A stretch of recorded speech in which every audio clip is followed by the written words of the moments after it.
Good morning बच्चों, मैं अभिषेक मिश्र PGT chemistry आज 12th क्लास के लिए चैप्टर क्वाड्रेटिक कंपाउंड लेकर जो आज का हमारा टॉपिक है। पहला टॉपिक है चिलेशन। लास्ट क्लास में ये छूट गया था हमसे। Colour of complex, magnetic properties, bonding in metal carbonates और बैलेंस बॉन्ड थ्योरी, इन सब का डिस्कशन हम आज की क्लास में करेंगे। सबसे पहले चिलेशन के बारे में बता दें। चिलेशन के बारे में बताया कि जो रिंग फॉर्मिंग लिगेंड्स होते हैं, रिंग फॉर्मिंग लिगेंड्स, अब ये चाहे बाइडेंटेट वाला हो, पॉलीडेंटेट वाला हो, इन सब के होने से कॉम्प्लेक्स की स्टेबिलिटी बढ़ती है। तो ring forming ligands are called chelate ligands and they stabilize. The process of stabilization of the complex due to the presence of ring forming ligands is called chelation. तो chelation is the process phenomenon और chelate link के through होता है। Chelate link के होने से compounds की stability बढ़ती है। एक कोऑर्डिनेशन कंपाउंड जिसमें केवल यूनिडेंटेट लिगेंड है, दूसरे वाले में बाइडेंटेट प्रेजेंट है, तो बाइडेंटेट वाला कोऑर्डिनेशन कंपाउंड ज्यादा स्टेबल होगा बिकॉज ऑफ चिलेशन।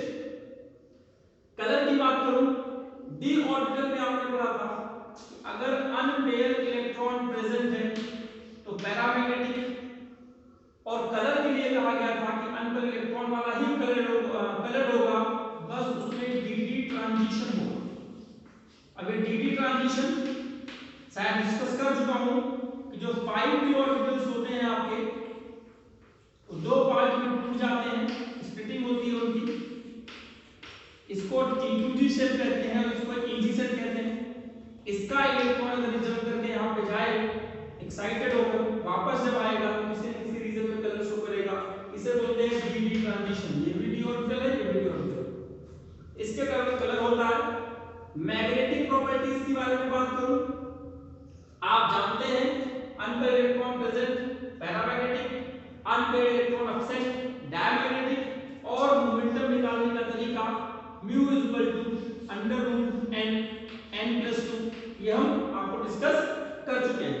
इन्होंने छोटी सी बात कही कि हमारे पास NMBr4- है, ये समझिएगा। इन्होंने कहा इसका शेप बताइए। अब इसका शेप या तो स्क्वायर प्लेनर होगा या तो टेट्राहेड्रन होगा, और ये बता दिया mu = 5.9 बोर per इलेक्ट्रॉन। ये बात करो, याद रखिएगा वैलेंस बॉन्ड थ्योरी का एक तरह से क्वेश्चन है। स्ट्रॉन्ग लिगेंड है, वीक लिगेंड है। आज की थ्योरी में ये क्वेश्चन हम कंप्लीट करेंगे। अगर ये थ्योरी आपको समझ में आ गई तो हम बात करते हैं इस टॉपिक को, मैं बता देंगे वैलेंस बॉन्ड थ्योरी में इंक्लूड कर लेंगे bonding in metal carbonates. IUPAC ने हमें सिखाया था कार्बन मोनोऑक्साइड जिसमें लिगेंड के फॉर्म में रहे उसे कहते हैं मेटल कार्बोनेट्स, और यहां मेटल पर जो ऑक्सीडेशन स्टेट होगा वो 0 होगा। Those metal carbonates in which ligand is carbon monoxide and oxidation state of the metal is 0, so those compounds are said to be metal carbonates। Nickel की valency tetrahedral geometry, sorry क्यों tetrahedral, अभी BSc theory को BBT theory में confirm कर लेंगे। आपको पता है कि ये इलेक्ट्रॉन डोनेट करता है, ये हम आपको समझा चुके हैं, इसीलिए कोऑर्डिनेशन कंपाउंड बोलते हैं, डेटिव बॉन्ड होता है। यहां पर दो तरह की बॉन्डिंग होती है, एक सिग्मा बॉन्ड होता है, एक पाई बॉन्ड। M और C का मतलब कार्बोनिल का carbon, M for metal, nickel का मतलब मेटल है। दो तरह के बॉन्ड होते हैं, सिग्मा बॉन्ड और पाई बॉन्ड। ये जो सिग्मा बॉन्ड है मेटल और कार्बोनिल के बीच में जो सिग्मा बॉन्ड होता है कब बनता है, जब ये अपना लोन पेयर लिगेंड अपना लोन पेयर मेटल के d ऑर्बिटल में ओवरलैप करता है।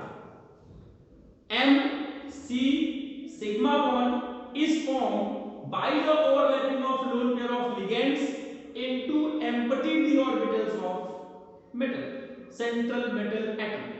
इसका अपोजिट जो इसका अनबॉन्डिंग नॉन बॉन्डिंग इलेक्ट्रॉन होता है, जो लोन पेयर होता है, वो अगर लिगेंड के एंटी बॉन्डिंग मॉलिक्यूलर ऑर्बिटल जाकर ओवरलैप करे तो जो बॉन्ड फॉर्मेशन होता है उसे बोलते हैं pi bond. Pi MC bond is formed by the overlapping of d electrons, lone pair of d electrons of metal atom into anti-bonding molecular orbitals of ligand। तो मेटल कार्बन्स में bonding में बस यही पूछा जाता है, आपके एनसीईआरटी में भी इतना है। और अब हम बात करते हैं वैलेंस बॉन्ड थ्योरी की। इस थ्योरी में हमें हाइब्रिडाइजेशन पता चलता है और उसकी ज्योमेट्री फाइंड आउट करने का मौका मिलता है। अगर हम कोऑर्डिनेशन नंबर 6 की ज्योमेट्री की बात करें, हाइब्रिडेशन निकालने की बात करें, इसमें दो तरह के हाइब्रिडेशन होंगे, या तो हाइब्रिडेशन B2sp3 होगा या तो हाइब्रिडेशन sp3b2 होगा। इसको बोलते हैं 3D, ये 3D है याद रखिएगा, और ये आपका 4D है। जब 3D यूज होता है बोलते हैं इनर ऑर्बिटल कॉम्प्लेक्स, और जब 4D यूज करते हैं बोलते हैं आउटर ऑर्बिटल कॉम्प्लेक्स। इसको बोलते हैं लो स्पिन कॉम्प्लेक्स, क्योंकि इसमें इलेक्ट्रॉन या तो नहीं होगा या तो कम होगा, और इससे बोलेंगे हाई स्पिन कॉम्प्लेक्स, इसमें इलेक्ट्रॉन जरूर होंगे। और इन दोनों की जो ज्योमेट्री होती है वो ऑक्टाहेड्रल होती है। हमको यही डिसाइड करना है कि कब D2sp3 हाइब्रिडेशन होगा और कब sp3d2 होगा। तो समझिए, जरा मैं एक एग्जांपल लेकर दिखाता हूं आपको। FeCN6 ब्रैकेट के बाहर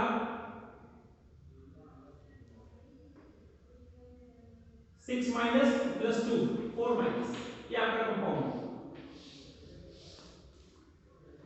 हम इसकी सारी कहानी आपको बताते हैं। एग्जाम में क्या क्या पूछ सकता है, इसका आईपीएससी नेम बताइए, इसका ऑक्सीडेशन नंबर बताइए, कोऑर्डिनेशन नंबर बताइए और हाइब्रिडेशन बताइए। तो आधे आधे नंबर में सारे सवाल होंगे। तो मैं आपको बात करता हूं आईपीएससी नेम की। हेक्सा 6 है, साइनेटो या साइनिडो, फेरेट मैंने बताया था, अगर स्फीयर पर नेगेटिव चार्ज है तो 80 लगाते हैं, ब्रैकेट में 2 आ जाएगा, ऑक्सीडेशन नंबर आई। ऑक्सीडेशन नंबर 2 कैसे आया वो देखिए, x + 6 - 1 Cn पर 1 माइनस होता है equal to 4, x equal to +2 आप चेक कर सकते हैं। और ये ऑक्सीडेशन नंबर है, और कोऑर्डिनेशन नंबर कैसे होता है वो देखिए, 6, यानी इस Fe को कितने लोग सराउंड किए हैं, ये आपका कोऑर्डिनेशन नंबर होगा। अब अगर इस चीज को देखा जाए, मैं जरा इधर साफ कर लेता हूं। Fe का इलेक्ट्रॉनिक कॉन्फ़िगरेशन लिखते हैं, इसी को कंटिन्यू करते हैं। 26 होता है, 1s2 2s2 2p6 3s2 3p6 4s2 3p6। आपका ऑक्सीडेशन स्टेट कितना आया है, +2। हमें यहाँ +2 का कॉन्फ़िगरेशन लिखना होगा। आपको पता है +2 का मतलब 2 इलेक्ट्रॉन ये वाले गायब हो जाएंगे, s ऑर्बिटल के इलेक्ट्रॉन गायब हो जाएंगे, 1s2 2s2 2p6 3s2 3p6। इसको हम आगे भी लिख सकते थे, और 3d6। अब यहाँ 3d बनाते हैं, ये है 3d, 1 2 3 4 5 6। ये आपका 4s की खाली है, आपका 4 की। जो Cn- होता है वो स्ट्रॉन्ग लिगेंड होता है, याद रखिएगा। डीबीटी थ्योरी में बताया गया स्ट्रॉन्ग लिगेंड वीक लिगेंड में डिफरेंशिएट नहीं किया गया, उसका फाइंड आउट करने का दूसरा तरीका है। फिलहाल हम आपको बता दें कि Cn स्ट्रॉन्ग लिगेंड है। तो जो स्ट्रॉन्ग लिगेंड होता है उसमें ऑक्टाहेड्रल कॉम्प्लेक्स की जो एनर्जी होती है वो पेयरिंग एनर्जी से ज्यादा होती है। यानी स्ट्रॉन्ग लिगेंड जब भी प्रेजेंट होगा तो यहां पर इलेक्ट्रॉनों की पेयरिंग होगी। क्यों पेयरिंग होगी? क्योंकि कोऑर्डिनेशन नंबर कितना है, 6। हमें 6 कमरे ऐसे चाहिए जो पूरी तरह से खाली हो। क्यों खाली हो? क्योंकि यहां पर ओवरलैपिंग होगी, कोऑर्डिनेट बॉन्ड बनेगा, लिगेंड अपने इलेक्ट्रॉन पे उसमें डालेंगे। 1 2 3 4 4 खाली है। अगर ये इलेक्ट्रॉन यहां पर पेयर्ड हो जाए, ये इलेक्ट्रॉन यहां पर पेयर्ड हो जाए, तो आप ध्यान से देखिए, this mixing of atomic orbital 1 2 3 4 5 6 7 8 is called hybridisation. 1 pairing हो गई, पेयरिंग। ये खाली हो गया, ये खाली हो गया, ये खाली हो गया, ये खाली हो गया, ये खाली हो गया, ये खाली हो गया। प्लीज आप समझिए। तो ये जो इलेक्ट्रॉन यहां पर गया जो लोन पेयर ने दिया D2 sp3, ध्यान से समझिए। यानी हम कह सकते हैं ऑक्टाहेड्रल, ये तो फिक्स है। Inner orbital complex, inner orbital complex क्यों? क्योंकि अंदर वाला इलेक्ट्रॉन यूज हुआ है। लो स्पिन कॉम्प्लेक्स, क्योंकि इसमें कोई अंदर इलेक्ट्रॉन नहीं है, या तो कम होगा या तो नहीं होगा, क्योंकि पेयरिंग हो रही है। और ये पैरामैग्नेटिक नहीं है, ध्यान रखिएगा, इलेक्ट्रॉन नहीं है तो कैसा होगा? डायामैग्नेटिक। स्ट्रॉन्ग लिगेंड के प्रेजेंट होने से पेयरिंग क्यों होती है? सिंपल सा एग्जांपल, आपके घर में जब कोई मेहमान आ जाए, दो तरह के मेहमान होते हैं, गेस्ट। एक जिनको हम पसंद करते हैं, जो आ जाते हैं उनको झेलना होता है। तो अगर आपकी पसंद का मेहमान आ गया तो बोलेंगे स्ट्रॉन्ग लिगेंड, पसंद का नहीं आया तो बोलेंगे वीक लिगेंड। जब स्ट्रॉन्ग लिगेंड आएगा, आपके मामा का बेटा आएगा या किसी के मौसी का बेटा आएगा, तो वो एक बेड को शेयर कर लेंगे, चलो भाई चुन्नू मुन्नू के साथ सो गया, बब्लू डब्लू के साथ सो गया, पेयरिंग हो गई। लेकिन जब ऐसा कोई इंसान आया, पापा का दूर का दोस्त है, उसका कोई भतीजा भाई आया हुआ है, ना ना हम अपना बेड नहीं देंगे उसको, बोलो ड्राइंग रूम में सो जाए, यानी पेयरिंग नहीं हुई। तो वीक लिगेंड में पेयरिंग नहीं होती, स्ट्रॉन्ग लिगेंड में पेयरिंग हो जाती है। मैं फिर से वही कह रहा हूं कि केमिस्ट्री में वही सब होता है जो हम डेली लाइफ में देखते हैं। तो स्ट्रॉन्ग लिगेंड के होने से ये जो बब्लू था, ये डब्लू के साथ इसने अपना शेयर कर लिया, और ये बंटी बबली के साथ चली गई, मतलब पेयरिंग हो गई थी, जो ऑर्बिटल खाली हो गए। तो ये 2 3 4 5 और 6 कोऑर्डिनेशन नंबर 6 है। यहां पर 6 साइनाइड अपना लोन पेयर इसमें डाल दिया। इसी में एक जनरल सा डिफरेंस करके दिखाता हूं। स्ट्रॉन्ग लिगेंड का एग्जांपल है, समझिएगा। स्ट्रॉन्ग लिगेंड का एग्जांपल है 3 माइनस। अगर इसको केवल 3 माइनस कर दिया जाए तो बोलेंगे क्या? हेक्सासाइनेटोफेरेट। सब कुछ वही रहेगा, बस यहां ऑक्सीडेशन स्टेट क्या हो जाएगा? 3। आप चेक करके देख लीजिए, यहां पे हम -3 करेंगे तो यहां पर आपका +3 आएगा। क्या आएगा? +3। तो यहां ऑक्सीडेशन स्टेट किसका लिखा है हम? +3 का। +3 लिखेंगे यहां क्या हो जाएगा? 5। और जब यहां 5 हो जाएगा तो आप समझिए मैं क्या कहना चाहता हूं। अब यहां पर 5 में 1 2 3 4 1 2 3 4 5 अभी पेयरिंग होगी। ये बंटी बबली के साथ चला गया, बबलू डब्लू के साथ चला गया, तो इनके जाने के बाद देखो एक इलेक्ट्रॉन अनपेयर रह गया, यानी इस इलेक्ट्रॉन में इस ऑर्बिटल के साथ एक ही इलेक्ट्रॉन है, जिसे हम पैरामैग्नेटिक बोलेंगे, और ये कलर हो जाएगा। अब ये आपका रहेगा लो स्पिन कॉम्प्लेक्स, सॉरी यहां पर रहेगा लो स्पिन कॉम्प्लेक्स ही, इसे बोलेंगे पैरामैग्नेटिक, और कलर बोलेंगे, और इनर ऑर्बिटल कॉम्प्लेक्स वही रहेगा क्योंकि स्ट्रॉन्ग लिगेंड है। तो यहां पर -4 से -3 करने पर ये डिफरेंस हुआ कि डाया से पैरामैग्नेटिक हुआ। अब एक वीक लिगेंड का हम जिक्र कर लेते हैं, हम Fe का ही जिक्र करते हैं। सपोज करिए हमने यहां H2O का होल 6 लिख दिया। H2O का होल 6 लिखने के बाद यहां पर आ गया +2, सल्फेट था आगे, तो +2 आ गया। अब इसका नाम हेक्सासाइनेटोफेरेट नहीं रहेगा, क्यों? क्योंकि रिंग पर नेगेटिव चार्ज नहीं है। अब क्या बोलेंगे? अब बोलेंगे हेक्सा एक्वा, गैप नहीं देना है, आयरन या फेरस कुछ भी, सब स्मॉल में, ये भी स्मॉल नहीं है, ब्रैकेट में 2 आयरन। कैसे 2? अब यहां आप समझ लीजिए, इसको निकाल के दिखा देता हूं मैं। x वाटर का 0 ऑक्सीजन स्टेट +2, x +2, और कोऑर्डिनेशन पर क्या हो जाएगा? 6। तो जो फिक्स है उसी की बात कर रहे हैं। अब ये वीक लिगेंड है, तो इसको है वो स्ट्रॉन्ग लिगेंड की कैटेगरी में नहीं आ रहा, यानी इसकी एनर्जी पेयरिंग एनर्जी से कम। इस केस में पेयरिंग नहीं होगी, यानी आपका जो मेहमान है वो अच्छा नहीं है, उतनी अच्छी क्वालिटी का नहीं है। अब क्या करेंगे उसके लिए? अब क्या कहानी चेंज हो जाएगी? ये हमने +2 के लिए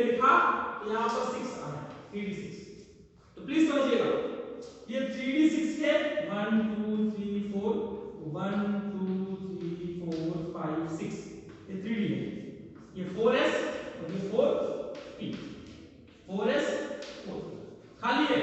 अब यहाँ पर इसने पेयरिंग करने से मना कर दिया, इसके पास 4 ही कमरे हैं तो 4 ऑर्बिटल में 5वां कमरा भी हम ढूंढेंगे। आपको ये समझ में आएगा 4d। तो इन सारों की मिक्सिंग होगी और कौन कौन से ऑर्बिटल लिए जाएंगे तो मैं आपको दिखाता हूं। 1 2 3 4 5 6 7 8 9 10 11 12 13 ये आपका पहले वाला 3D जिसका इस्तेमाल हमने नहीं किया।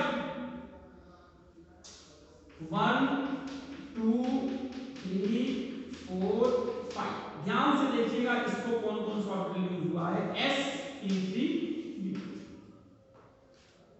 Outer orbital complex, high spin complex, ज्यादा इलेक्ट्रॉन है, पैरामैग्नेटिक, कलर्ड और ऑक्टाहेड्रल। तो ये वीक लिगेंड के आने से पेयरिंग नहीं होती। वहां पर हम बात करेंगे ऑक्टाहेड्रल की एनर्जी, जो कॉम्प्लेक्स की एनर्जी है वो आपके उससे कम होती है, पेयरिंग एनर्जी से कम होती है, इसलिए पेयरिंग नहीं होती। आपके घर में जो ऐसे गेस्ट आते हैं जो आपको कम पसंद है या नहीं पसंद है, हम उनके साथ अपना बेड शेयर नहीं करते या उनके साथ ज्यादा क्लोज नहीं होते, इसलिए पेयरिंग का कॉन्सेप्ट वहां पर नहीं होता। यही बात हम कोऑर्डिनेशन नंबर 4 के लिए बोलते हैं। तो कोऑर्डिनेशन नंबर 4 है, यहां दो तरह का रिलेशन पाया गया, dsp2 यही बात है, स्ट्रॉन्ग के केस में पेयरिंग हुआ, और sp3 यहां दोनों की ज्योमेट्री डिफरेंस है। ये आपका स्क्वायर प्लेनर है, स्क्वायर प्लेनर, ये आपका है टेट्राहेड्रल। बाकी कहानी वही, अन इलेक्ट्रॉन प्रेजेंट हो, पैरामैग्नेटिक, कलर्ड, वो सब कॉन्सेप्ट वही है, ज्योमेट्री का ये कॉन्सेप्ट आप देख लीजिए। अब हम एग्जांपल लेते हैं NiCl4 2 माइनस। Cl को हमने आपको बता दिया कि वीक लिगेंड है, यानी ऑक्टाहेड्रल कॉम्प्लेक्स यानी टेट्राहेड्रल कॉम्प्लेक्स की जो एनर्जी है वो पेयरिंग एनर्जी से कम है, यानी पेयरिंग नहीं होगी। निकेल का एटॉमिक नंबर 28 होता है, प्लीज समझ लीजिएगा। आईयूपीएसी नेम टेट्राक्लोरिडोनिकेलेट, टेट्राक्लोरिडोनिकेलेट, निकेलेज पर +2 चार्ज और कोऑर्डिनेशन नंबर 4। कोऑर्डिनेशन नंबर 4 ध्यान रखिएगा, 4 ऑर्बिटल खाली चाहिए जिसमें लिगेंड के इलेक्ट्रॉन पार्टिसिपेट करेंगे, ओवरलैप करेंगे। तो चलिए इसको शॉर्ट में लिख लेते हैं, आर्गन 18 4s2 3d8। तो निकेल 2+ की जब हम बात करेंगे ये भी रहेगा तो 28 ही, आर्गन 18 4s गैप हो जाएगा 3d। अब समझिए 3d8 कैसे दिखाते हैं। 1 2 3 4 5 6 7 8 4s 4 4s 4 ये 3। हमें 4 ऑर्बिटल ऐसे चाहिए जो खाली हो। अब आप ये देखिए यहाँ पर पेयरिंग नहीं करेगा, यानी ये इसके पास जाने से मना कर देगा कि हम नहीं जाएंगे, हमें मजबूरी में इन ऑर्बिटल्स को लेना पड़ेगा। ऐसे केसेस में जो आपका हाइब्रिडेशन होगा 1 2 3 4 5 6 7 8 1 2 1 2 3 4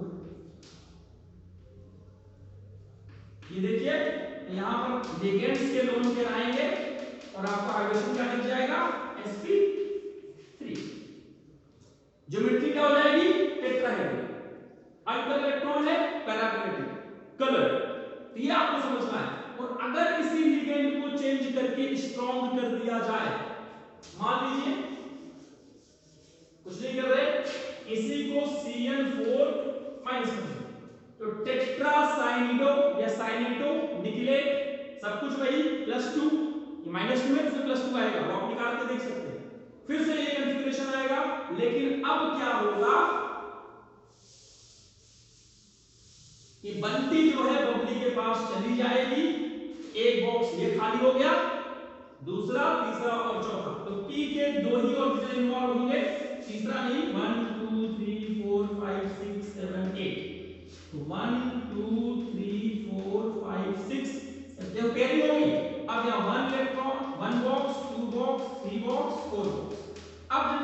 ट्रांजिशन देखेंगे तो देखिए ये वाला कौन सा ऑर्बिटल है, डी ऑर्बिटल, डी, ये कौन सा है, एस, ये कौन सा है, पी, पी के कितने यूज हुए, 2, dsp2 से हटे तो ज्योमेट्री क्या हो जाएगी, स्क्वायर प्लेनर, और अनपेयर्ड इलेक्ट्रॉन नहीं है, डायमैग्नेटिक, कलरलेस।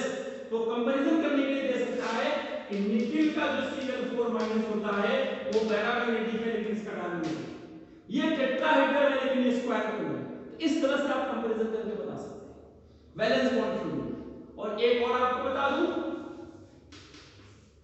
यहां पर टेट्रा कार्बोनिल निकिल, इस पर कोई चार्ज नहीं है, निकिल पर 0 चार्ज है, स्ट्रॉन्ग लिगेंड है कार्बन मोनोऑक्साइड, स्ट्रॉन्ग लिगेंड, लेकिन यहां पर स्क्वायर पेयर ज्योमेट्री नहीं आती, टेट्राहेड्रल आती है। क्यों आती है, रीजन समझिए। निकिल 2 प्लस में डायरेक्ट डिफरेंस, आर्गन 18 और यहां पर 3d8, तो 3d पहले बना लीजिए, 1 2 3 4, 1 2 3 4, मैं जल्दी जल्दी कर रहा हूं थोड़ा, 3d, यहां पे 4s, यहां पे 4s 4, समझिएगा। यहां 3d2 प्लस नहीं करना हमें, क्योंकि यहां इस पर कौन सा चार्ज है, 0 चार्ज है। कार्बोनिल का मैंने बताया था, कार्बन मोनोऑक्साइड का कोई ऑक्सीडेशन स्टेट नहीं होता। तो अब क्या होगा, इसमें 2 इलेक्ट्रॉन पेयरिंग होगी, क्यों, क्योंकि स्ट्रॉन्ग लिगेंड है, इसका जो टेट्राहेड्रल कॉम्प्लेक्स की जो एनर्जी है पेयरिंग एनर्जी से ज्यादा है। अब पेयरिंग होगी तो क्या होगी, ये चला जाएगा इसके पास, ये चला जाएगा इसके पास, तो खाली क्या हुआ जरा ध्यान से देखिए आप, 1 2 3 4 5 6 7 8, 1 2 3 4 5 6 7 8 9 10, 1 2 3 4, आप ध्यान से देख लीजिए, ये sp3 का कंडीशन बीइंग स्ट्रॉन्ग लिगेंड। अगर यहां पर कोई चार्ज आ जाता तो स्क्वायर प्लेनर हो जाता, dsp2 हो जाता, क्योंकि इसमें चला जाता है, यहां पे 0 इलेक्ट्रॉन है। लेकिन यहां पर कोई चार्ज नहीं है, इसमें 2 इलेक्ट्रॉन लिखे जाएंगे, ये जो मैंने यहां पर लिखा हुआ है। अब ये रहेगा 4s2 और 3d8, इस चीज को समझिए आप। तो because nickel does not have any charge in this case, that is why 2 electron is present in 4s orbital, that 4s orbital electrons are paired with 3d electrons. This makes vacancy of s orbitals and p orbitals, which combines itself hybridizes into sp3 hybridization. Geometry tetrahedral, unpaired electron नहीं, colorless, तो ये आपको समझना है। याद रखिएगा, valence bond theory में week और स्ट्रॉन्ग फील्ड के बारे में नहीं बताया गया, वो क्रिस्टल फील्ड थ्योरी में बताया गया, वो हम बात करेंगे वहां पर क्रिस्टल फील्ड थ्योरी। और लास्ट में जाते जाते मैंने अभी भी आपको एक सवाल दिया था, उसका जरा मैं सॉल्यूशन दिखा दूं आपको कि हमें कैसे पता चलेगा कि MnBr4 -22, ये आपका इसका म्यू गिवन है 5.9 बोर मैग्नेटॉन, और शेप आपको बताना है। तो समझिए, शेप कोऑर्डिनेशन नंबर 4 या तो स्क्वायर प्लेनर होगा या तो टेट्राहेड्रल होगा। अगर पेयरिंग हो गई तो स्क्वायर प्लेनर, पेयरिंग नहीं हुई तो टेट्राहेड्रल। हम कैसे फाइंड आउट करेंगे पेयरिंग हुई कि नहीं हुई? आपको मैंने ये फार्मूला बताया था, √n+2। अब आप चेक करके देख लीजिएगा कि यहां 5.9 रखेंगे और √n+2 करेंगे, n+2, n सॉल्व करने पर आपका आएगा 5, यानी 5 अनपेयर्ड इलेक्ट्रॉन। तो प्लीज समझिए, 5 अनपेयर्ड इलेक्ट्रॉन अगर डी में है 1 2 3 4 5, इस कॉम्प्लेक्स में 5 अनपेयर्ड इलेक्ट्रॉन डी में प्रेजेंट हैं, ये तो यही शो कर रहा है ना कि ब्रोमीन के पास इतनी कैपेसिटी नहीं थी कि वो पेयरिंग कराए। अगर पेयरिंग हो जाती तो इसके पास 5 इलेक्ट्रॉन थोड़ी बचते थे, 5 दिख रहे हैं, दैट मींस पेयरिंग नहीं हुई, और पेयरिंग नहीं हुई इसका मतलब Br कैसा है, वीक लिगेंड। कैसा है, कैसे पता चला हमें, इस फार्मूले से, ये हमने डी ब्लॉक पढ़ाया था। n पता कर लिया, आंसर इलेक्ट्रॉन 5, तो 5 इलेक्ट्रॉन के होने से पता चला कि पेयरिंग नहीं हुई, पेयरिंग नहीं हुई तो कैसा लिगेंड है, वीक, और वीक लिगेंड के लिए जो हाइब्रिडेशन आता है क्या आता है, sp3। s और p की ऑर्बिटल खाली होगी, ज्योमेट्री क्या हो जाएगी, टेट्राहेड्रल। अनपेयर्ड इलेक्ट्रॉन प्रेजेंट है, कलर्ड, पैरामैग्नेटिक, ये आप अपने हिसाब से सोच सकते हैं। वैलेंस बॉन्ड थ्योरी में वीक और स्ट्रॉन्ग फील्ड लिगेंड के बारे में नहीं बताया गया, कलर ऑफ कॉम्प्लेक्स इसमें नहीं बताया गया, वो तो पहले का हमने पढ़ा हुआ था, क्रिस्टल थ्योरी थ्योरी में और पता होगा। मैग्नेटिक प्रॉपर्टीज का प्रेडिक्शन इसमें नहीं है, हम पहले पढ़ चुके हैं डी ऑर्बिटल्स में। इसमें सिर्फ हम वाइब्रेशन फाइंड करने का कॉन्सेप्ट है कि कौन सा वाइब्रेशन किस कंडीशन में हो। और एक तो लिमिटेशंस अपने एनसीईआरटी से देख लीजिएगा, सबसे इंपॉर्टेंट वाला यही है कि it does not distinguish between weak and strong link. It does not give any prediction about magnetic charge and the color of the complexes. ये सब बातें हैं, होमवर्क हम आपको व्हाट्सएप कर देंगे। अगली क्लास में हम क्रिस्टल फील्ड थ्योरी पढ़ा के इस चैप्टर को कंप्लीट कर देंगे। जो डिलीटेड पोर्शन है उसको आप अभी नहीं देख रहे, आप लोग अपने पढ़ सकते हैं जेईई और नीट के एग्जाम के लिए, वो हम बाद में बात कर लेंगे आपसे। तो अभी होमवर्क आपको व्हाट्सएप पे दे दिया जाएगा। अपने आप को कोरोना से सुरक्षित रखते हुए अपनी स्टडी आप कंटिन्यू करिए। मैं बता चुका हूं वीडियो में, लास्ट वीडियो में, कि आपके एग्जाम 5 अक्टूबर से शुरू है और डेट शीट जैसे आएगी हम आपको शेयर कर देंगे। तो इन्हीं सभी शुभकामनाओं के साथ आज की क्लास यहीं पर खत्म करते हैं। धन्यवाद।